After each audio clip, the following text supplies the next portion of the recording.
As a player that came over from Cuba in the early 60s and the adjustments of the day-to-day life, and you start talking about the culture clashes and whatnot, you have players like Yasiel Puig last year with the Dodgers, these superstar players, and I think a lot of time it seems like fans in the United States just only see what's going on at the ballpark. They don't see what goes on away from the ballpark. Can you talk about that a little bit, how difficult a transition it is to come from a different country and make a home and start playing Major League Baseball?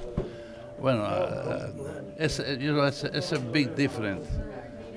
When I came 50 years ago, about 53 years ago to now, because now it's a lot different for the players who come from different countries, especially black players who come from Cuba or Puerto Rico, some other place. When I came back about 1961, there was everything was different because there was still a segregation time. There was that people here in Minnesota they don't know.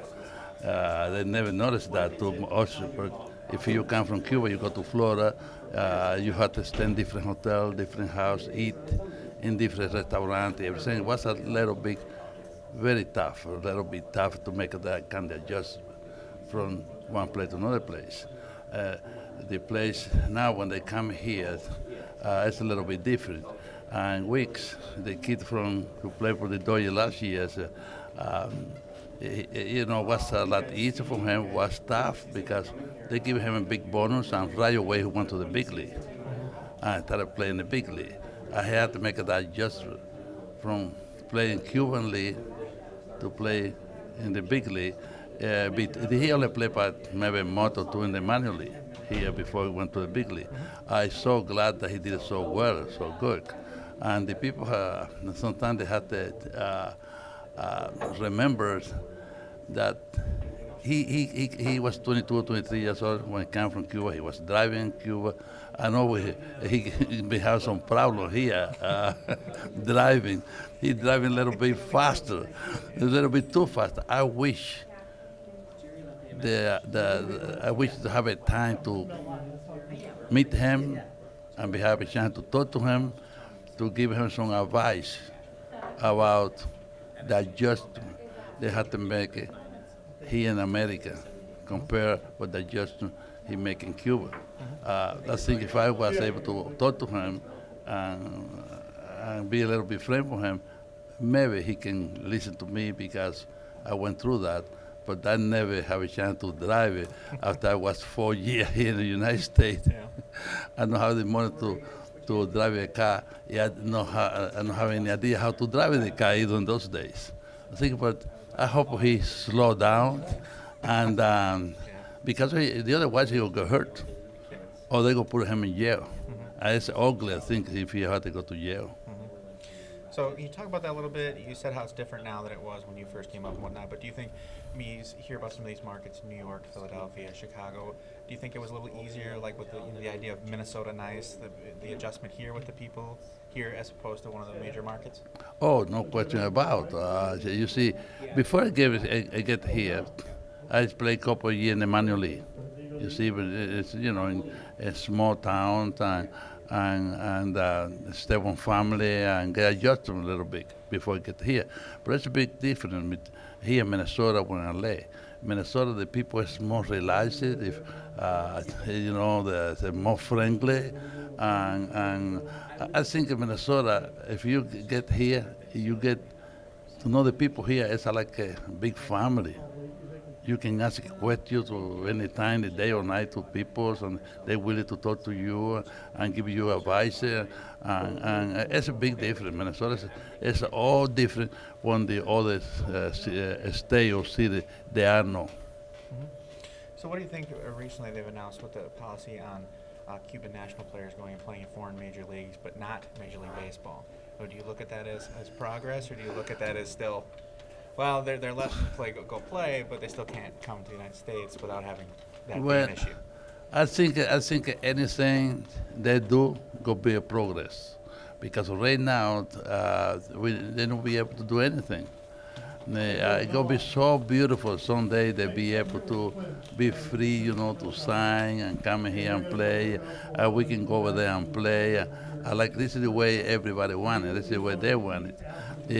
I hope that pretty soon we're able to do that because there's a lot of great ball players who not have the chance to play in the best baseball in the world. I think the best baseball is the big league. If you have a chance to play in the big league legally and know how to defend to play, I think it's a lot easier for everybody. And I think it's a winning situation from everybody because this is where they can help the family in Cuba and everything. I think pretty soon, if the people keep it talking and get friends, everything can happen. I think something will happen soon. Okay. And one last question. The Hall of Fame voting was just announced recently. Of course, Jack Morris unfortunately missed out, but with the people voting one way or another because of people possibly being involved with performance-enhancing drugs, there are people that didn't vote for Greg Maddux, which was odd. Somebody voted for Jock Jones. Just seems like there's a lot of odd things going on. Do you think it's time that the Hall of Fame voting process changes, or do you think they should stick with the way they've been doing it? I think that thing is so funny that I don't understand. Because for me, I think Jack Morris, no matter who was in the ballot, he gonna make it this year because he was so close last year, and this year he got less vote than last year. I don't understand that one. I think I don't understand exactly how they gonna do. Because right now he had to wait, a few years in the veteran committee to go into the Hall of Fame. He gonna make it, but you never know. I don't understand what they try to do. I hope they think they do the right thing, but as many things I don't understand. I don't understand the way they vote for us too. I still there, that I still have a chance to go to the Hall of Fame, but it's one time every 3 years. Why they not do it every year? This is the way. The people think if it's every year, you have a better chance. I know I've been waiting a long time. Same thing, the Minnie Minoso and Luis Tian, a lot of people who got great numbers, but they think this is the way it is, and they have the power and they can do anything they want. Me, I tell it very clear. I think it's not fair for the ball player or for the old ball player that they do it one time every 3 years because we don't get younger. It's very nice to be able to tell the people thank you when you're alive because sooner or later, I think sooner or later, a lot of those guys going to the Hall of Fame. Okay. Thanks a lot, Tony. Appreciate it.